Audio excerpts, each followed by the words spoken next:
Welcome to session 3 of Mail Plus Automations. Today I'm going to show you how to create an automation, how to publish the automation, and then where you can see your results.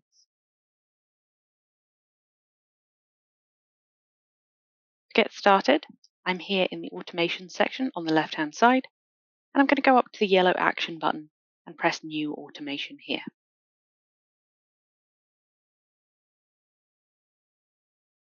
Once I click that, it will ask me for a name, and I'm going to give this a very basic name.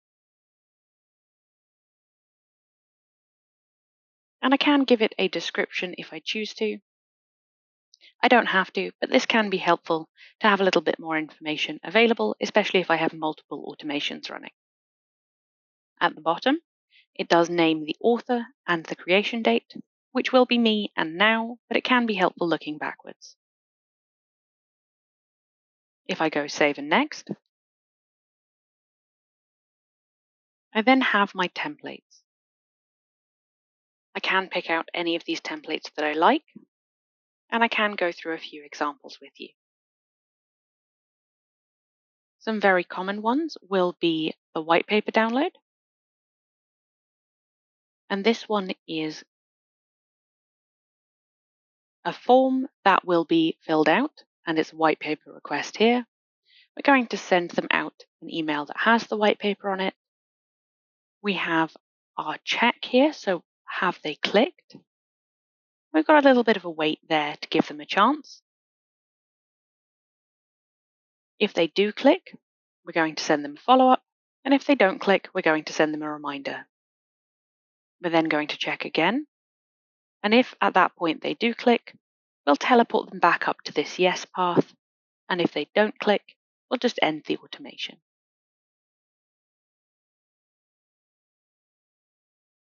Other very common ones, lead generation. So if I click into this, we can see that we do have a form submission, and then we're going to tag this person and adjust their score. We'll send them an email, check if they've clicked on it, and if they have clicked on it, we'll increase their MQL score. If they haven't, we won't. We'll rejoin those paths, send them a second email, and repeat the process. We keep on going like that, and as we reach the bottom, we will be able to check if they have responded to a form. If they have, we'll tag them as a sales qualified lead, and we'll send something out to the sales address. If they haven't, we will send out another email, we'll check again, and we'll go again. If they reach the bottom and they do respond to that form, we can move them back up into the positive path. If they don't respond to that form, we can just end that there. There are a few more unusual ones in here as well. So we do have things like the product review, which is based on an external trigger. And this can be used if you are using an API, if you are using an integration, and particularly if you are using Spotler Activate. This is just going to pick up when people have fulfilled something external, and we're going to send out an email. You can be more complex with these, but it's a pretty good example of how you can handle the filtering and the selection of the audience externally. If I'm jumping in now, I am going to click on the white paper download, and I can go Save and Next there.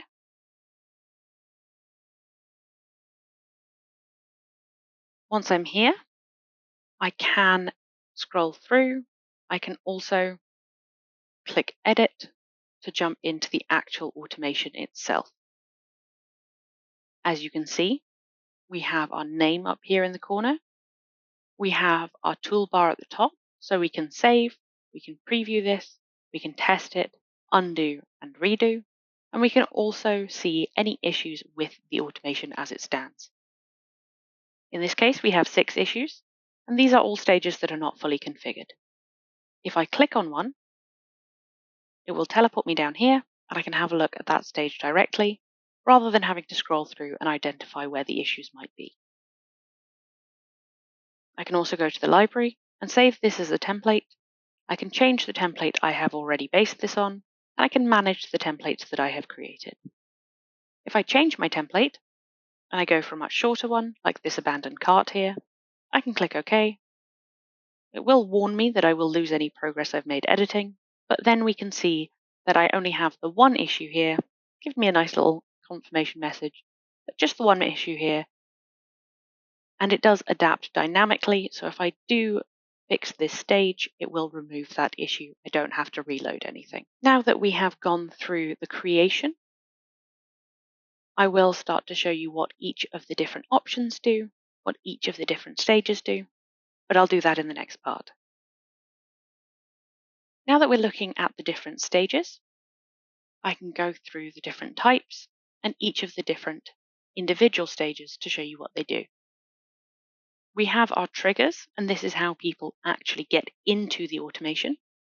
We have our actions, which are things that we can do to them once they're in the automation. We have our conditions to divide people based on rules.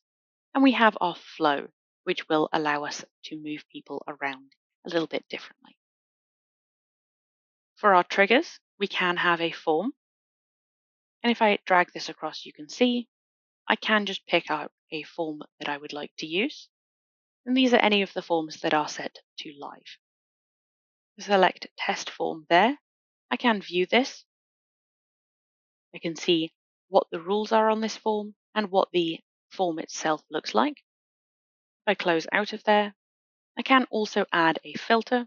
So I can say people who fill out this form, but I can filter it based on a list and say who also meet the rules of this dynamic list. If I then click OK, we can see that our issue has disappeared and it's automatically moved us on to actions. For now, however, if I go back up, you can do the same with survey and it works very similarly. You can choose to start an automation when somebody is tagged, and you can attach those tags to a button in an email. You can attach those tags in another automation, or if you are importing people directly rather than using an API, you can tag them on import. So you can choose to do a fair few different bits and pieces there.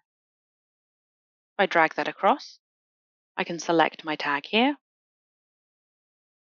and I can still filter there, and you'll find you can do that on many, many stages. That said, you will also notice that you can have multiple triggers going into a single automation. It's not just two, you can do quite a few, but obviously I would recommend considering splitting it out if you do have an awful lot. You can also do this based on a score change, and this means that somebody has a tag, they have to have a particular score on that tag in order to come through. You can also do this based on an email bounce to take certain actions on contacts. For example, you might choose to tag them a certain way. And you can do an external trigger that we talked about previously. So if I bring this across here, it will automatically give you a code and a label just there. And you'll be able to pick that up in various different places, depending on how exactly you are triggering that externally. You can do an anniversary field. So this is going to be things like birthdays. You can say on their date of birth, on the day at, or several days before. That can be useful for sending out things like e-cards or discount codes, anything like that. You can also do a personal date field. And a personal date field is going to be very similar, but not specifically the birthday field or the other preset anniversary fields. A specific date, so you can choose to pull people in on a specific date and time, and we can say wait until this date and time, but we do have to have a filter on here. So we can say only people who are in this list at this time.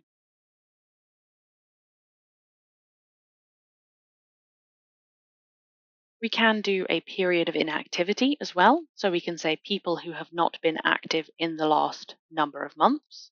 And that can be great for sort of bringing back contacts and clients who are perhaps snoozing. You know, they've been very active this time last year, but they haven't interacted with you recently and you really want to bring them back into the fold. And then down here at the bottom, we do have audience. And this is specifically if you are integrated, you will be able to pull these across here.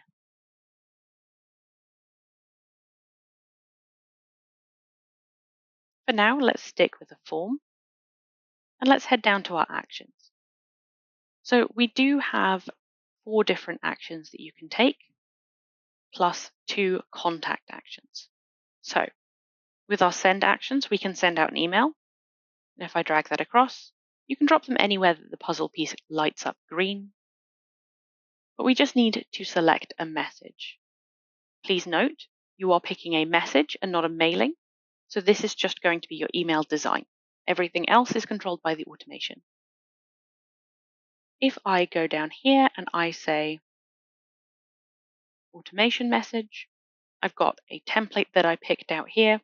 I don't have much content in there, but I can view the template that I chose and I can have a look through, see what my from fields look like, my subject line, etc. And I can say, do I want to do this immediately or do I want to wait a certain amount of time? And again, I can filter this. If I then click OK, I can also send out SMSs. And if I drag one of these across, we can see that we do have some SMS message designs. We can preview them as well, and we can do all of the same other settings there. So if you are set up to send text messages, you can do it quite easily through an automation. We then also have our email notification, and this is an internal email. So this will go to a specific person. And I've made one here. If I click view, you can see that I have chosen to pull through the first name and last name, and I've also chosen to pull through their email address and their engagement score. This could be sent to an internal address. It could also be sent to a shout address, something like that, so it's going to multiple people. I can also do the same with an SMS. So if I particularly wanted to, I could send out a text message to my sales team just saying this particular course of action has been completed for this client. Please phone them directly. And that's useful if you do have people who are out in the field. If I close that out, we then have our contact actions. So we can choose to update a profile, and that means adding information to a person in their database field. So we might, for example, choose to adjust somebody's customer type, something else like that, just to say they have interacted with this email, therefore we know that they are interested in this kind of product. We can also, at this stage, add and remove tags. So you might choose to tag somebody as being engaged, or if you remember back to that lead generation, we did have the tag of MQL, and we could increase the score of that each time somebody interacted with something. And if they did actually fill out a form, we could then tag them as SQL. Below that, we then have our conditions. And we have a fair few different conditions that we can do. So we can do a condition based on an anniversary. And this will hold people until this particular time. So you might choose to have a path that is specifically for the anniversary of somebody's birthday, and it will hold them until then. Or you might choose to do the same for a personal date field or for a specific date. You can choose to check a click, and if you do that, you can pick out a message in the automation and you can select a specific link if you'd like. Each of these branched conditions do have a weight attached to them as well. So they will move on immediately down the yes path if they act, but if they don't, they will wait a number of days that you have set. I'm happy for this to stay at 4 days, but you might choose to adjust it. And you can do days, hours, or minutes. If I click OK, I then have 2 paths to work with. I can do a decision based on if the email is bounced. So you might do that if you're dealing with very raw data. And you might say, for example, if this email bounces, tag this as an unusable contact or cold data that is not appropriate for you. You can also choose to do this based on a tag. So if you've got somebody who might have previously been tagged in a different automation or because they've clicked on something, you can divide them based on that. You can also do this based on score in that tag, and you can do form responses and survey responses too. If I drag the tag one over here, you can see that you can continue to branch these as you go. If I decided to delete this one, I do get the option to delete the yes path, the no path, or both paths. So I could say, well, there's nothing on the no path, let's delete that there. And there we go. We have removed that and we've left just the tag decision. I'm going to add that click back in there because we're going to build out a little bit of an automation to test. So I'm going to say this one, that link, and I'm going to stick with the 4 days still. If they did click on that link, what I'm going to do is I'm going to send out an email notification just here. And I'm going to send it to myself there. I can add additional ones if I'd like to. And I can also remove the additional ones using the bin. I do want to do this directly. I can't see any reason I'd particularly want to wait. And I don't need a filter, although you might have, for example, a filter that looks for contacts belonging to a particular sales professional, and only they will get the specific email about that. If I click OK, we now need to decide what to do with the no path. And I think in this case, I'm going to resend the email, send it directly because we do have a bit of a weight in the no here. And then I think I'm going to branch it again. So I'm going to say, if they click the second time, and maybe we'll be a bit less cautious this time. So we'll say any link at all. And there we are. And now what we can do is we can say, well, they didn't click the first time, but they did click the second time. So we can use our flow stage of go to teleport these people somewhere else in the automation. In this case, I'm going to teleport them up here to this notification here, and I'll click OK. This means that the salesperson will still get that notification just a little later when someone does interact. If they don't interact, I'm happy for them to just end the automation there. If you do want paths to rejoin, you can use this little icon here, and that will allow you to merge those paths together again. From here, the next stage is to test. And if I head up here to the test automation, that little conical flask up there, it does allow me to select a specific contact that I want to test with. If I go in here, I have contacts from test group or contacts from database, and I can test with anyone that I'd like. If I click OK, having selected myself there, it will run the test as if it was going to me directly. I have a start date here. This is important because you might have different conditions that are based on different times and dates. If I then click Test Automation, it will show me the form. And I can actually type in here if I want to. And if I go,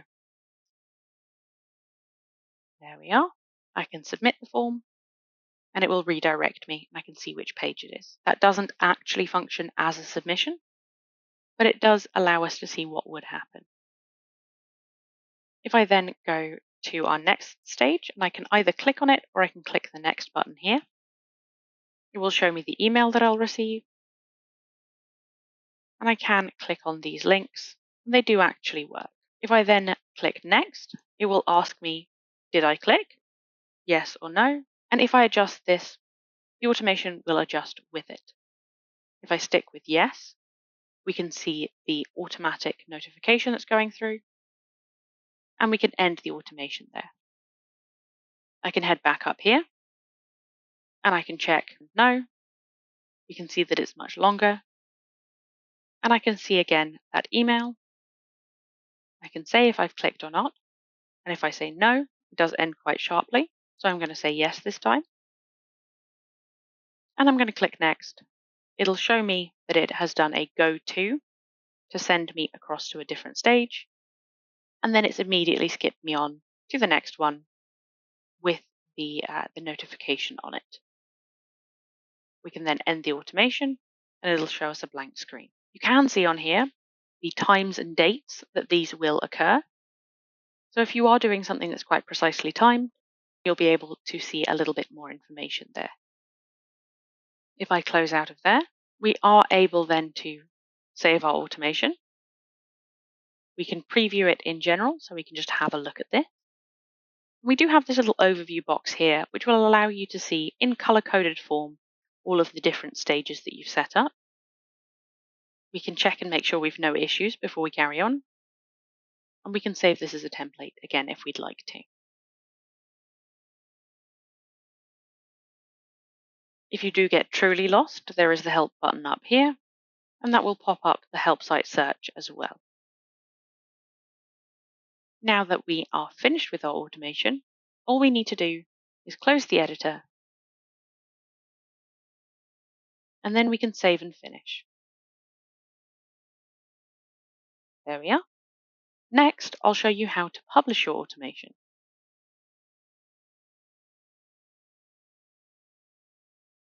In order to publish your automation, what you will need to do is go in and change the status of your automation into final. If I click OK, we can see that that has now changed, and we will be able to select it for a publication.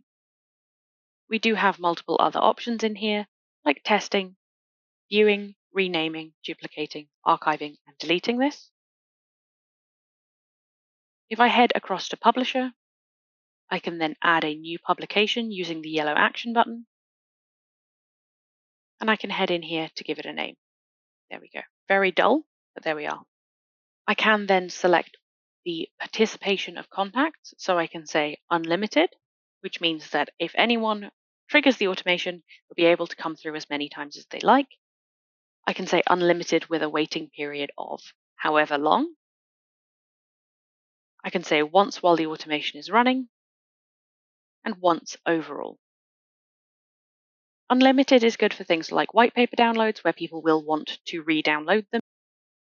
Unlimited with a waiting period is good for, again, something like a white paper, something where you are engaging with that, but then you're also following up. So if you are sending out emails, for example, for 6 weeks after somebody has signed up, they filled in a form, something like that, you don't necessarily want them to be able to re-trigger that immediately after they have left. You might want them to have a little bit of a break. We can say once while the automation is running, so we can say while this is published, this is only going once. But if it's unpublished and then it starts up again, we might allow them to come back in if this is a seasonal thing that we do and we want to take it down and put it back up again. And then just once is good for your longer form automations. So this will be if there's something that is sending regularly for 6 months, you don't want them to come through twice, or if it's new user or new contact information. For the moment, I'm going to say unlimited, and I'm also going to select my automation. If I want to, I can then click into and view this automation. And again, I can sort of see what's going on here. I can also download this if I'd like to put it into a slide deck, or if I just want to show my colleagues what I've built. I can click into the form, make sure that I've selected the correct form, and that I'm happy with all of the settings that I've got in here. If I then close out of there, all I need to do is click Next, and it'll take me to the publishing settings. I can have a look at my start date, and I can trigger this immediately, or I can choose to trigger it later if I do have something that I want to go off on a particular date. And I can put an end date in place as well, which I am going to do. I'll set this for, let's say, tomorrow, and we'll go for midday. There we are. If I then click Next, it does just ask me to confirm. And I do have a chance to preview my automation again, double check these details, and then I can tick the confirm box. If I click Save and Finish, it will then come up and say Publishing, and then it will say Running. I'll now show you how you can look at your results in here, how you can get a bit of information on how that automation is going.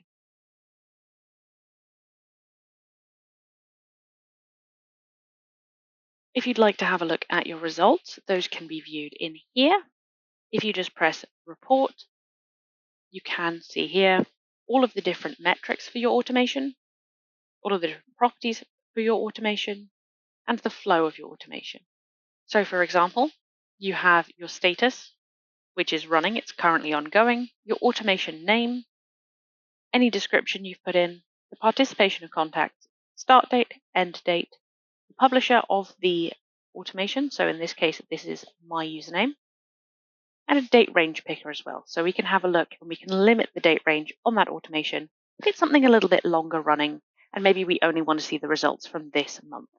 Once we're looking at the metrics, we have the number of people who have started the automation, the number of people currently in the automation, the number of people who have been stopped in the automation, and the number of people who have completed the automation.